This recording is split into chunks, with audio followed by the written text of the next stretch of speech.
Very briefly, one of the main symptoms is complete withdrawal from society, to change one's moods radically for no reason, to start blaming oneself, to hear your son or daughter start saying, I wish I weren't alive, the world would be a better place without me. These types of things, when you start hearing them, you should realize when you see this, you need to take this challenge seriously.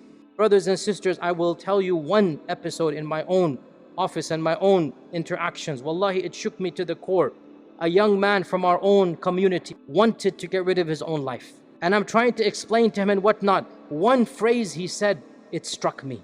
He said, the one reason I didn't do that was because I knew my mother loved me and it would cause her harm.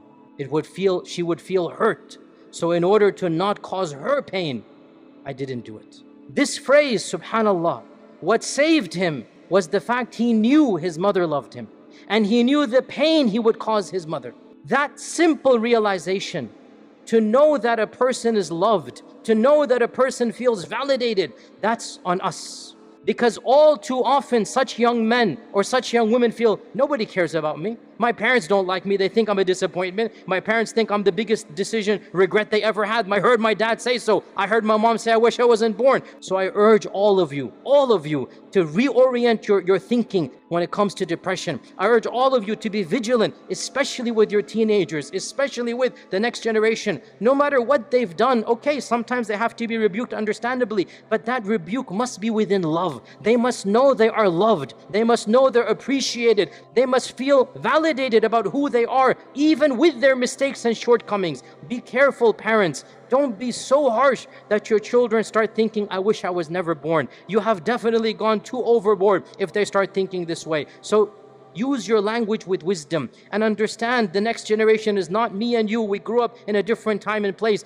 You will have to change because it's not their fault they're being born in a different time and place. Frankly, it's our responsibility. We were the ones who came, most of us, from another land. We were the ones who chose to come here. So the compassion has to begin with you. And in the end of the day, you're the adult, not them. So please, forgive my harshness. You need to step up to the plate and you need to act with the maturity and the love and the wisdom that only you can have. What do you expect a 15-year-old, a 17-year-old? They're still children trapped in the bodies of an adult. What do you expect them to say except be a little bit harsh, mean, nasty? They're throwing tantrums.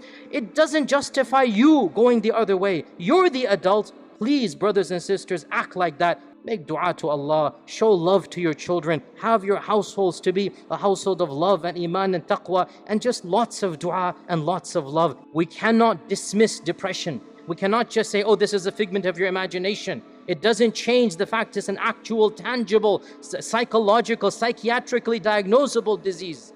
And therapy does help. Not just iman. Iman is also helpful. Good friends helpful. But therapy does help as well.